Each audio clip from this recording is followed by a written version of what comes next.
દોસ્તો, આ ગુજરાતની ધરતી ઉપર ભાજપ અને કોંગ્રેસે ભેગા મળીને મેણું મારેલું હતું કે અહીંયા ત્રીજી પાર્ટી નથી હાલતી, અહીંયા ત્રીજી પાર્ટી નથી હાલતી, એવું વર્ષો સુધી મેણું માર્યું.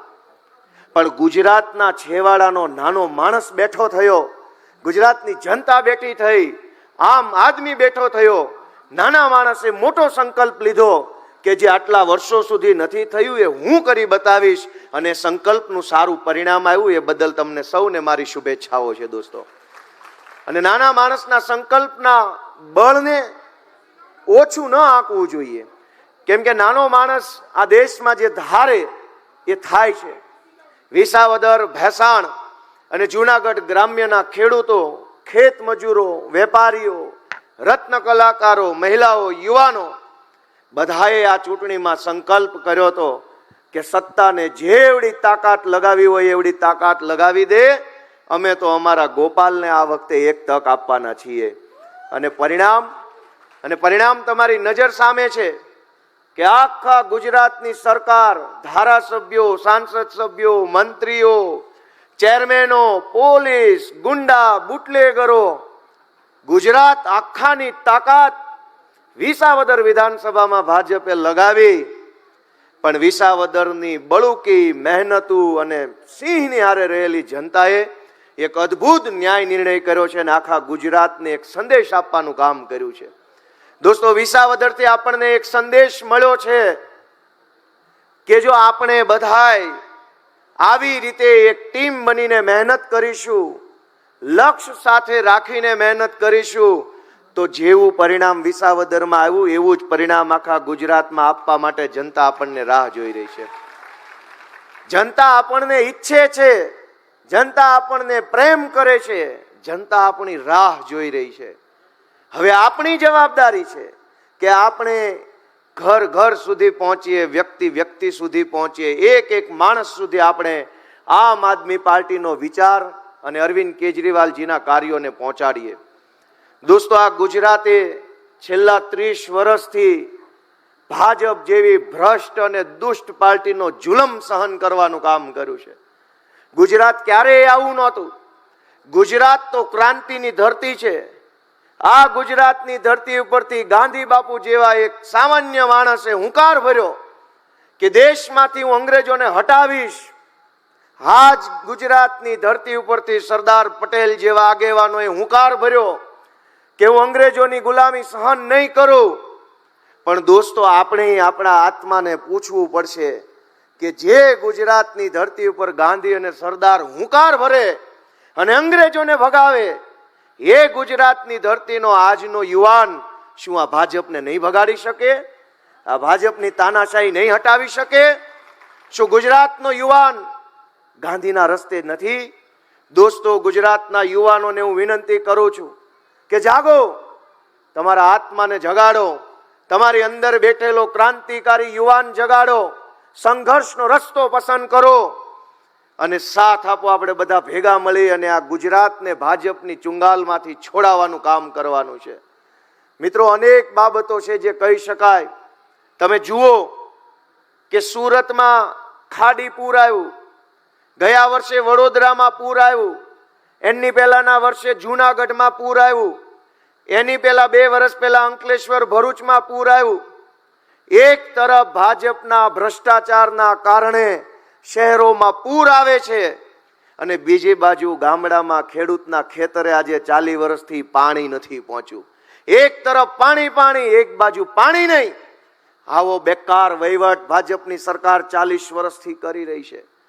મિત્રો, આ ગુજરાત છે જે ગુજરાતમાં દીકરાના દાન દઈ દે એવા મહાપુરુષો થઈ ગયા છે. વીર દેવાય તાપા બોદર જેવા મહાપુરુષો થયા જેણે દીકરાના દાન દઈ દીધા. અને એક બાજુ દીકરાના દાન દઈ દેવા મહાપુરુષો આ ધરતી પર પેદા થયા અને બીજી બાજુ આપણા દીકરાઓ સરકારી પરીક્ષાની ભરતીમાં પેપર આપવા જાય, પેપર લીક થઈ જાય ને આપણા દીકરા શાળાના દરવાજેથી રોતા આંસુડે પાછા આવે. આ કેવું ગુજરાત ભાજપે બનાવ્યું છે એ વિચારવાનું ગુજરાતની જનતાએ છે. દોસ્તો, આપણા આત્માને પ્રશ્ન પૂછો કે આપણા દીકરા દીકરીઓ માટે આ ગુજરાતમાં રોજગારની વ્યવસ્થા કેમ નથી? પેપરો કેમ ફૂટી જાય છે? કેમ આ ગુજરાતના નાના માણસને સરકારી તંત્ર ડરાવે દબાવે છે? મિત્રો, આપણે આગેવાની લેવાની છે. આ હોલમાં બેઠેલા આમ આદમી પાર્ટીના સૌ કાર્યકર્તાઓએ આગેવાની લેવાની છે. આપણે સૌએ નેતૃત્વ કરવાનું છે. ગુજરાત જે બદલાવ ઝંખે છે, વર્ષોથી ગુજરાત જે બદલાવની રાહ જોઈ રહ્યું છે, એ બદલાવ લાવવા માટે આપણે અહીંયાથી સંકલ્પ લઈને આ હોલની બહાર નીકળવાનું છે. દોસ્તો, આપણા ઉપર બહુ મોટી જવાબદારી છે. ગુજરાતે આપણને બહુ મોટી જવાબદારી વિસાવદરથી સોંપી છે કે કોંગ્રેસ વાળાનું કાંઈ કામ નથી, હવે તો આ હાવણા વાળા જ હરખું કરશે, એવી જવાબદારી આપણને ગુજરાતની જનતાએ સોંપી છે. મિત્રો, વિસાવદરની ચૂંટણીમાં બે ભેગા થઈ ગયા.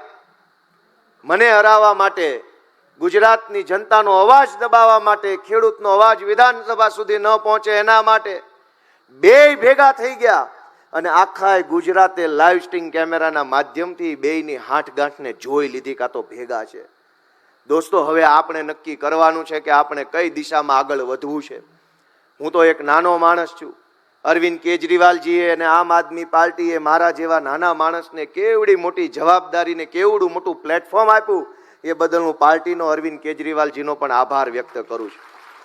અને ગુજરાતના યુવાનોને વિનંતી કરું છું કે આ ચૈતરભાઈ વસાવા બેઠા છે, એની ઉંમર શું છે? 40 વર્ષથી અંદર. આ હેમંતભાઈ ખવા 40 વર્ષની આસપાસના, હું 40 વર્ષની અંદરનો ધારાસભ્ય, રાજુભાઈ કરપડા 40 વર્ષથી અંદર, પ્રવીણ રામ 40 વર્ષથી અંદર, મનોજભાઈ 2 વર્ષ કદાચ મોટા છે, રાકેશ હિરપરા 40 વર્ષથી અંદર. જો અરવિંદ કેજરીવાલ અને આમ આદમી પાર્ટી 35, 40 વર્ષના જુવાનિયાઓને તક આપે, પ્લેટફોર્મ આપે ને ગુજરાતની જનતા એને ધારાસભ્ય બનાવે, તો ગુજરાતમાં બીજા કરોડો એવા યુવાનો છે જે ધારાસભ્ય, તાલુકા સભ્ય, જિલ્લા સભ્ય બની શકે એમ છે. મારી ગુજરાતભરના કરોડો યુવાનોને વિનંતી છે કે આજથી 10 વર્ષ પહેલા પોલીસ કોન્સ્ટેબલ તરીકે આ અમદાવાદમાં વિસલ મારતો એક જુવાનિયો આમ આદમી પાર્ટીમાં જોડાય.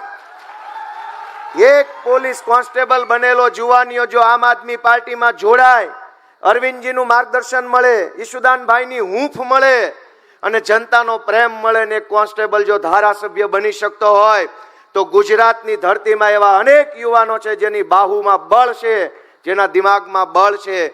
એ હજારો યુવાનોને વિનંતી છે કે કોની રાહ જોવો છો, કોનાથી શરમાવ છો, કોનાથી બીવો છો? આવો બધા સાથે મળી અને ગુજરાતને આ ભ્રષ્ટ ભાજપના ચુકંજામાંથી છોડાવવાનું કામ કરીએ.